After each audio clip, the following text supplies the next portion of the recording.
A few years ago, we celebrated George Washington's birthday on February 22nd.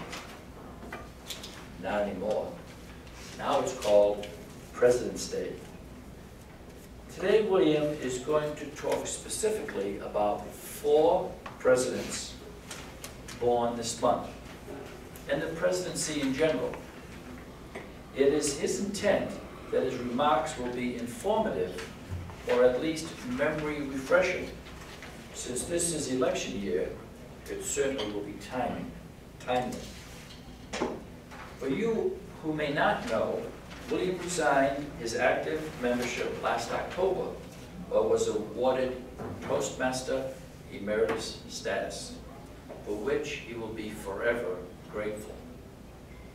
So now let's say hello to the man who wants to refresh your memory, William Strunk, President's Day.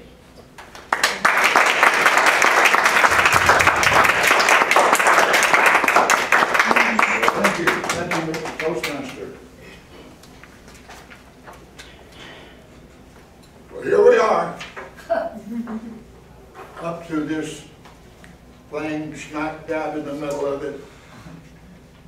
4 Republicans desperately wanted to be president. 1 Democrat desperately hoping they don't make it. Such is the nature of presidential politics. Since February is the birth month of 4 presidents, and President's Day is only a dozen days away, I wanted to talk about that subject because I think it's time. But I need to go back.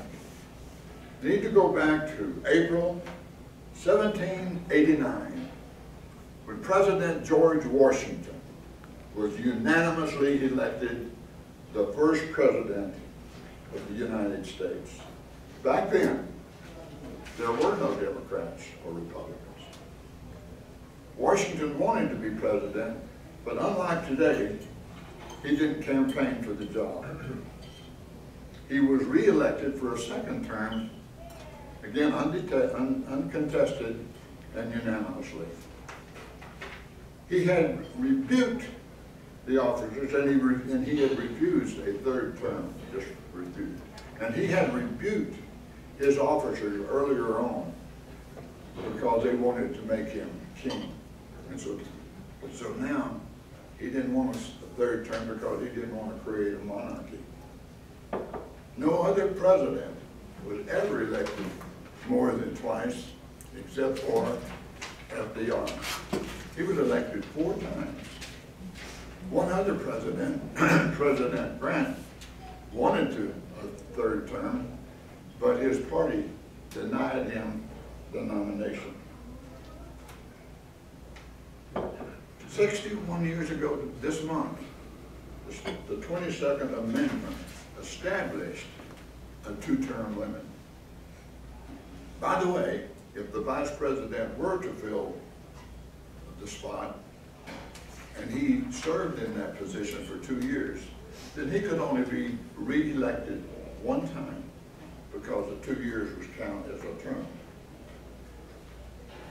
Until 1971, America celebrated Washington's birthday on the 22nd of February. But Congress decided to change all that, and they changed it to President's Day and designated the 3rd Monday of February as a day to celebrate. Now, George Washington, to my mind, was a most remarkable man. There have been 42 other presidents, but none like him. I am convinced that his caliber will never, ever be duplicated. Now, don't be confused about the number 42, because you know that Obama is the 44th president. The reason for that, Grover Cleveland was the 22nd president and returned to be the 24th. Now, another very remarkable president born in February was Abraham Lincoln. His humble beginning and his timely presidency It was the beginning and the end of a great story. Washington, of course, Washington's Day has always been a federal holiday, but 7 states choose to honor President Lincoln and celebrate his day. Sadly, Lincoln was one of the most hated of all presidents. Every 5th grader knows that he was assassinated. But his life was sought long before he even took office. His Secret Service and the bodyguards had to sneak him into Washington in the cover of darkness and on a substitute train. Were it not for Lincoln, we might not be the United States of America. One misnomer about Lincoln is that he wanted to abolish slavery. Not so. He did not campaign on, "I'll stop slavery." What he wanted to do, or he hated slavery, but it was the South who started the war. And Lincoln only wanted to perpetuate the war in order to preserve the Union. Lincoln did not sign the Emancipation Proclamation until 2 years following the beginning of the war. This brings me down to the 3rd president born in February,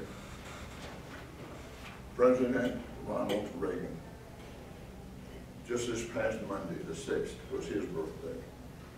Reagan left office in 1989, but he is still considered the standard bearer by many. Many point to him and his achievements. One of those achievements was he finished the Cold War. His famous words, "Mr. Gorbachev, tear down this wall," might live in infamy.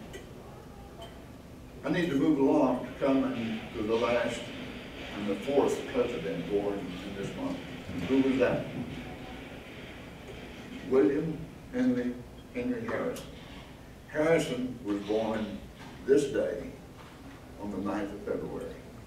He has no record to speak of, except that his inaugural address was 8,445 words, compared, say, to Lincoln's second inaugural, which was only 135 words.